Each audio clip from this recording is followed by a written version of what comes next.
안녕하세요. 제 아름다운 선물입니다. 오늘은 양건식님의 슬픈 모순을 낭독해 드리겠습니다. 1889년 경성, 지금의 서울 탑동 출생입니다. 소설가, 평론가, 번역가로 중국 문학의 번역과 연구 등 다양한 장르에서 활발한 활동을 한 한국 신문학의 개척자 중 한 사람입니다. 슬픈 모순은 민중의 삶에 대한 애정과 지식인의 허위의식을 비판한 작품입니다. 그럼 작품 속으로 들어가 보겠습니다.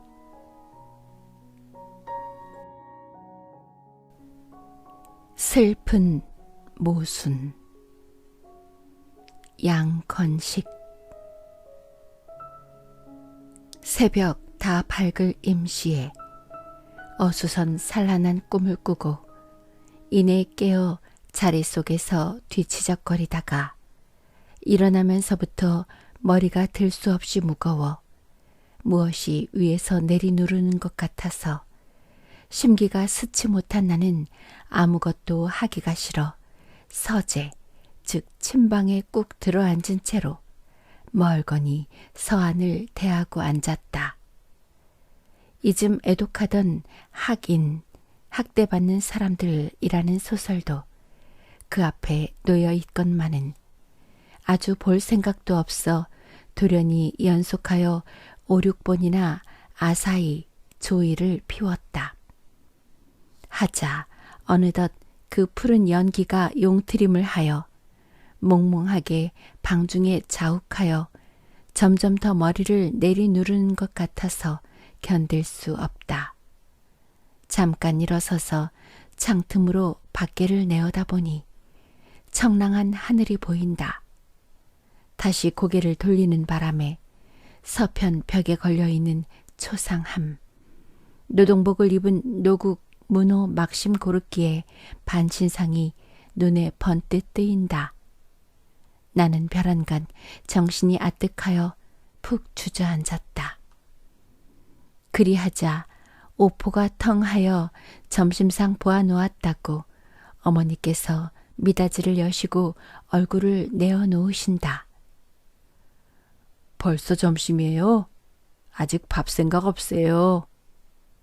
하고 나는 무뚝뚝하게 대답을 하고 방안을 다만 무의식하게 이리저리 둘러보았다. 한즉 어머니께서는 웃으시는 듯이 아이고 그 얘야, 오늘은 아침밥을 다른 날보다도 읽기 쓰리 뜨는 둥 마는 둥 하고도 그리네 하시며 홀쭉하게 살이 빠지신 자 안에 미소를 띠시고 계시다. 나는 그저 뚱하고 성낸 얼굴을 하고 있는데 그래 아니 먹으려느냐? 아주 한술 더 뜨려무나 하시며 자상스러이 또 이렇게 말씀하시다가 잠잠하고 있는 나의 얼굴을 들여다보시고 그래 안 먹니?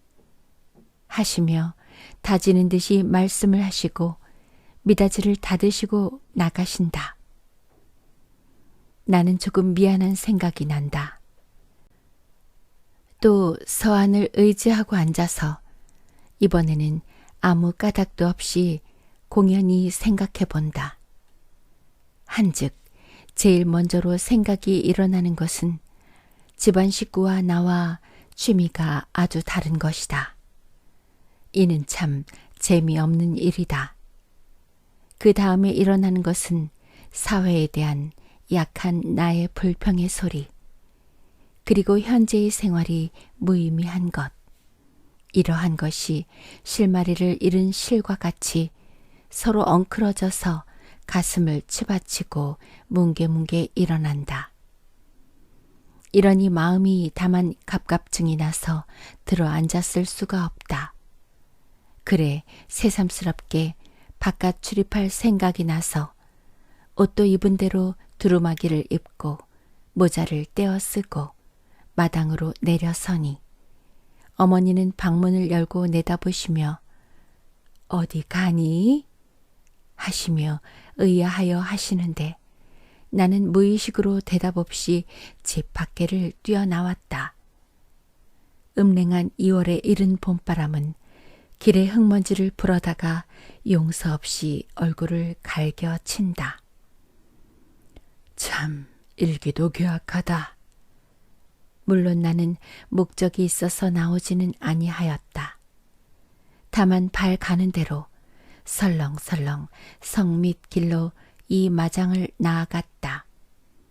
어느덧 전차 정류장에 나왔다. 마침 오는 광희문 행의 전차에 뛰어올랐다. 타기는 탔으나 어디로 갈 생각인지는 나도 모른다. 그래 외양으로는 태연히 아무렇지도 않은 채 하고 걸어 앉아서 한 번 차속을 둘러보았다.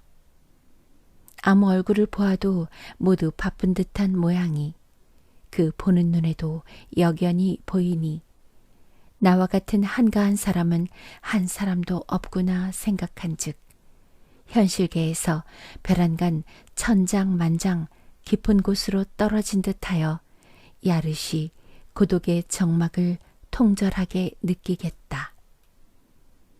그동안의 전차는 종로에 왔다. 같이 탔던 사람의 대부분은 여기서 내린다. 차속이 벼란간 비어지고 남은 사람은 나와 두서너 사람뿐이다. 어쩐지 낙오된 듯한 생각이 나서 홀지에 외로운 마음이 난다. 나도 그 뒤를 따라 내리었다. 내리고 보니 또 목적지가 없다. 한참 생각하다가 아무렇든지 또 타기로 하고 이번에는 동대문 행의 전차를 탔다.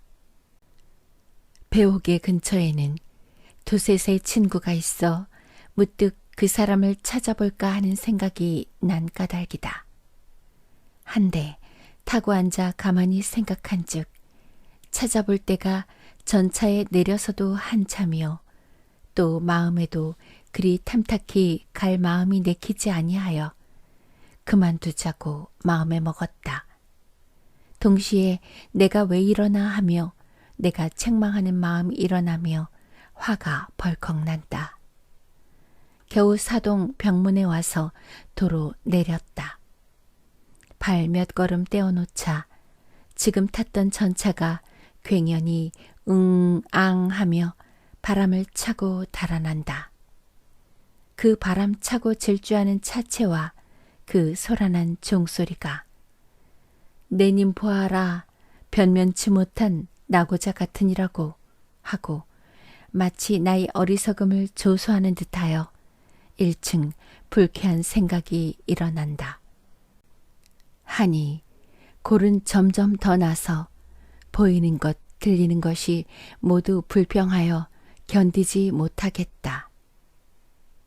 병문으로 들어서 그리 보기도 싫은 좌우의 상점을 둘러보면서 큰 길을 일직선으로 안동을 향하고 가는데 마치 그 편으로서 상궁 같은 나이 근 50이나 되는 비만한 부인이 그 뚱뚱한 기름 흐르는 얼굴에 부는 부끄럽지도 않은지 새앗이 볼 죄지르게 바르고 이름도 알 수 없는 색주단으로 전신을 감고 아주 점잖이 내려오나 그 몸집과 그 이복과 그 색채 참 보기도 싫게 좋아도 못되었다. 그 눈, 젊은 계집같이 윤태가 있는 그 눈은 늘 육냄새에 기갈 들린 증거다. 이러한 계집 쳐놓고 모두 비밀이 자식벌되는 남첩을 두고 밖에 나와서는 점잔을 빼는 것들이었다. 망측한 것. 옆으로 지날 때에 침을 뱉었다. 권련은 여전히 점잔을 빼고 지나간다. 나의 신경은 더욱이 과민하게 되어 조그마한 아이놈이 저만한 지게에 제 힘에 과한 짐을 지고 오는 것을 보면 열이 나고 인력 거부가 주머니에서 칼표 꺼내는 것을 보면 열이 난다. 이러한 때에는 늘 술로 잊어버린다. 어디 가서 한 잔 마시면 좋겠다. 술이다. 술 하니 뱃속에서 자꾸 재촉을 한다.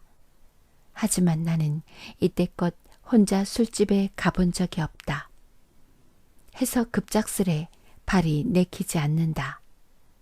하는 수 없이 더욱이 마음이 불평하면서 묵묵히 그대로 간다.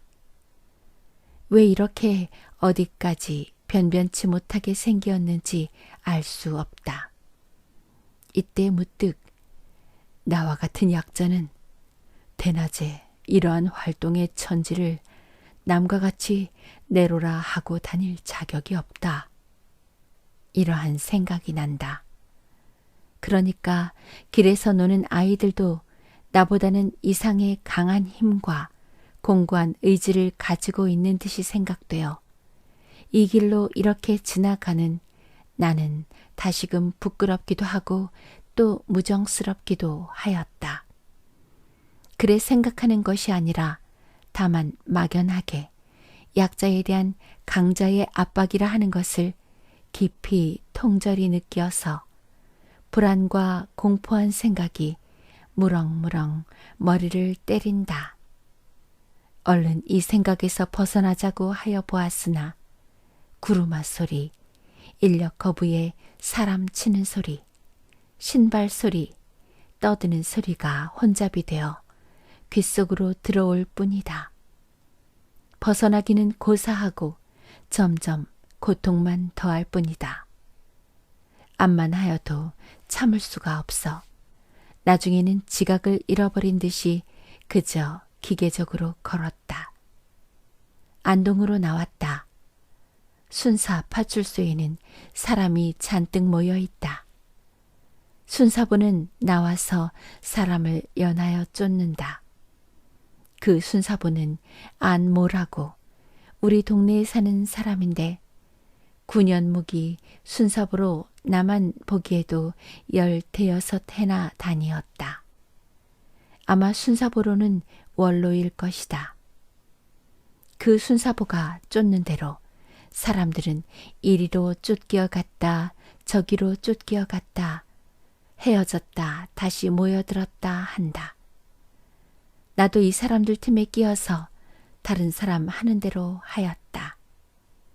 그 순사부는 이러한 광경을 보고 하는 수 없던지 한번 둘러보고 파출소 안으로 들어간다. 그 안에는 막벌이꾼들이 망색한 지갑자로 술이 잔뜩 취하여 이마에 피를 흘리고 박승을 지고 구석에 박혀 앉았다. 그 순사부는 의자에 걸어 앉아 수첩을 내어들고 그자들을 흘겨보고 묻는다. 이놈들아, 어느 집 행랑에 들어들이니? 몇 번지야? 하고 이놈들 왜 대답이 없어? 이놈들아, 비싼 밥을 먹고 이게 일이야? 아무쪼록 벌어서 남과 같이 지낼 생각은 아니하고. 이놈, 너희 놈들은 저러니까 평생에 병문꾼을 면치 못하지. 이놈, 그 꼴에 남의 집 시간 붙고 하며 한 놈의 뺨을 때린다. 뺨 얻어맞힌 자가 몽롱한 취안을 들어 한 번 그 순사를 훑어보며 나리님, 저희들이 무엇을 잘못하였어요? 저희는 내외 술집에 가서 술 못 사 먹습니까? 그 순사보가 뺨을 한 번 붙이며 이놈아, 누가 못 간대니? 이놈들아, 아무쪼록 벌어서 병문꾼 노릇을 말고 남과 같이 의관을 반반히 하고 나서면 기생집을 못 갈까? 어디를 못 갈고? 이놈 내외 술집에 다니며 작패하고 이놈들아 병문꾼 노릇을 면할 생각을 해. 밤낮 술만 쳐들으지를 생각 말고. 하고는 이번에는 발로 찬다. 아이 쿠쿠 나리마님 살려주십시오. 하며 그 차인 자가 애걸한다. 구경꾼도 또 일제히 웃는다. 그 순사부는 밖에를 내어다 보더니 발을 한번 딱 구르며 소리를 버럭 질러 이거는 무슨 구경들이요? 할 일이 이렇게도 없어? 한다. 구경꾼들이 이 소리에 쫙 헤어진다. 나도 이 바람에 발길을 돌려놓았다.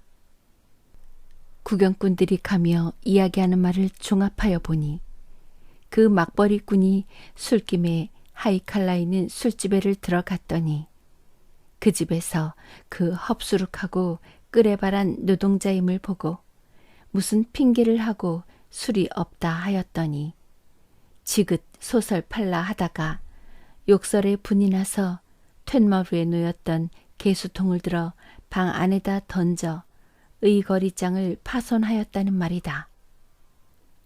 나는 픽 웃고 생각하였다. 조선 사람의 향상심과 자각 없는 것은 말할 필요도 없거니와 병문군 대순사보가 자각이 없고 향상심이 없어 그 지위에 만족함은 다 일반이다. 그 사이에 별로이 큰 차등을 발견하기 어렵다. 다만 관복을 입고 칼을 찬 까닭에 순사보는 막벌이꾼을 징계하는 권리와 자격이 있다. 모순도 이쯤 되면 심하다. 참으로 기묘한 대조다. 그러나 나도 생활의 압박으로 나의 진실성과 모순이 많은 것은 사실이다. 스스로 생활의 광야에 서서 본즉 내가 지금까지 꾸던 꿈은 시시각각으로 깨어져감을 볼 수 있다. 그저 다만 이상만 그리던 숫보기 마음은 냉랭한 현실의 장벽에 다닥쳐 부서져 비참한 잔해만 남았다.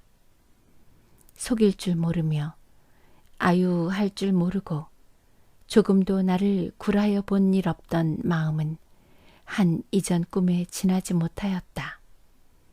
지금 여기 가는 나의 모양을 보건대 무정하게 어느덧 허위에 옷을 두르고 방편에 낙인이 박혀 있음을 보겠다. 이러한 생활은 슬프고도 더러운 것이다. 나는 나의 유일무이한 진실성이 이와 같이 점점 깎여 가고 모순이 됨을 중심으로 슬퍼하는 터이다. 이러한 생각들이기를 시작하며 다시 아까 그 불안과 고통이 일어나서 한참은 몽환경에 방황하였다. 나리머님 인력거 안 타시렵쇼? 이 소리에 깜짝 놀라 돌아다 본즉 어느덧 나는 송현 입구 인력거장 앞에서 서 있었다. 내가 인력거를 타려고 선 줄 안 모양이다. 나는 잠자코 있었다. 인력거부도 내 얼굴을 보고 인력거를 끌고 나온다. 나는 이러한 고통과 불안에 마치 동정자같이 보여 값도 정치 아니하고 그저 올라탔다. 인력거부가 얼른 앞에 캣도 즉 모포를 둘러주고 채를 들더니 어디로 모시랍시오? 하며 그 검붉은 얼굴을 든다. 야조계로 가자. 무심 중 나는 나오는 대로 이렇게 명하였다. 하는 동시에 인력거부는 수송동 골목으로 향하여 달아난다. 청진동으로 빠져나가 종로통으로 황토현을 지나 야조현 병문까지 와서는 인력거부가 딱 멈추고 서서 어디로 가시니까? 글쎄, 나는 고만 이렇게 대답하고 다시 여기 놓게 하였다. 나는 내려서 삭스로 20전짜리 은화 한 푼을 집히는 대로 주고 도로 발을 돌리어 차츰차츰 김영환이를 찾아보려고 동편으로 내려가다가 남편으로 꺾여 채고를 향하고 간다. 이는 그대로 집으로 돌아가기도 열없어 아무나 가까운 데 사람을 찾아보고 가자는 생각이 난 때문이다. 막 황토현 천변으로 들어서서 가려니까 뒤에서 누가 자네 어디 가나? 한다. 돌아다 보니 마침 그 영환이다. 나는 다만 오래간만일세 그려. 그런데 자네는 또 어디 가나? 하였다. 나? 남문박 운송점에 무엇 붙이러 가려고 나왔던 길일세. 그래? 그럼 어서 가게. 나는 오래간만에 자네나 좀 보려고 가는 길일세마는 여기서 만났으니 그만 헤어지겠네. 그것 안 되었네 그려. 그러면 집에 사랑으로 좀 들어가 있게 그려. 아니 그럴 것 없어. 일간 다시 만나세. 하고 나는 발길을 돌려놓으니 영환이는 미안한 듯이 안 되었네. 그러면 일간 한번 오게. 하고 두어 발걸음 떼놓다가 그런데 여보게 자네 혹시 그 사이 백화 만나보았나? 하며 딱 서서 묻는다. 못 만났어. 왜? 하고 내가 돌아서서 영환이 얼굴을 본즉 벼랑간 수색이 만면하여지며 허참 그 원일일까? 백화가 집에서 나간 지 사흘이나 되었다네. 그런데 나갈 때에 저희 아버지와 싸우고 밥도 안 먹고 그대로 뛰어나갔다는데 그 사람이야 무슨 돈푼이 있나? 아 그에 저희 아버지가 그 사람을 잡는 게야. 하며 한탄하는 소리를 한다. 나는 이 말을 듣고 가슴이 내려앉았다. 새벽 꿈에 백화가 내게 와서 형님 나는 죽노라고 우는 것을 보았다. 자네 그 말 뉘게 들었나? 아까 아침에 문식이가 와서 그리기에 비로소 알았네. 저녁 때쯤 해서 내가 집으로 좀 알아보겠네. 그러면 부디 좀 알아보게. 나는 그 집에 발을 못 들여놓는 경우이니 갈 수 없고 그에 아마 무슨 일이 났나 배. 나는 마음에 키는 일이 있네. 글쎄 나도 그러한 염려가 있네. 그러면 내일 좀 오려나? 그렇게 하지. 나는 영환이와 작별을 하고 발을 돌리려 할 때에는 정신이 창란하여 열에 뜬 사람 같았다. 집에 돌아오니 4시 남짓하였다. 어머니가 내어다 보시다가 나의 얼굴을 유심히 보시며 너 왜 어디 몸이 아프냐? 하시며 염려스러이 물으신다. 네? 아무렇지도 않아요. 나는 강작하여 아무렇지도 않은 체하고 안으로 들어오니 자꾸 내 얼굴을 쳐다보시며 그래도 얼굴빛이 아주 좋지 못한데 그리느냐 하신다. 나는 잠자코 그대로 서재로 건너갔다. 아주 전신이 느른하여 마치 전쟁에 피곤한 노병같이 그만 그 자리에 쓰러졌다. 나는 정신의 피로를 깨달았다. 어머니가 곧 뒤로 쫓아 건너오시며 이에 밥상 차리랴? 하며 물으시더니 문을 여시며 그런데 이에 너 막 출입한 뒤에 우편부가 편지를 가져왔는데 우표 안 붙였다고 벌금을 달라고 하여 육전을 빼앗아 가더라. 나는 고개를 간신히 들고 편지요?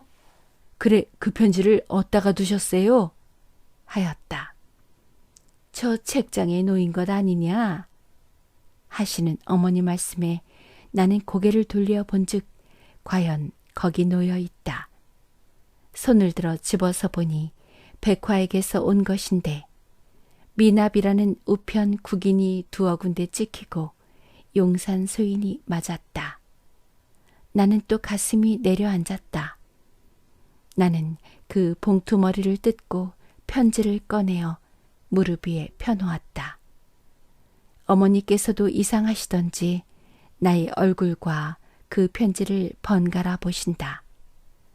그 편지 내용은 형님, 나는 불행히 무식한 부모의 자식으로 태어나서 19년 동안을 이 세상 거친 물결에 빠져 해적거리다가 원한을 머금고 지금 구천으로 돌아가나이다. 형님, 세상에 사람으로 태어날 때에 무식한 부모의 자식으로 태어날 것은 아닌가 하나이다. 나의 이렇게 죽게만 된 사정은 아마 형님도 짐작하실 듯 하옵니다.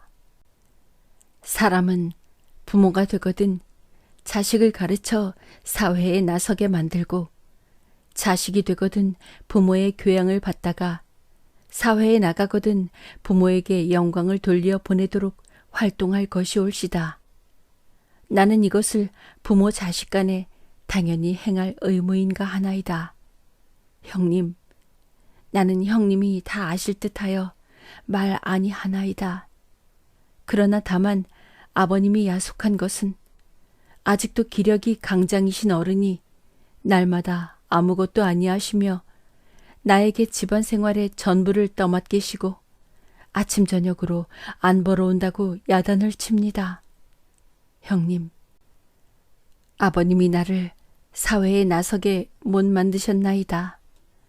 그러므로 나는 7, 8년 야학에 다니어 나의 실력을 보충하려 하였나이다.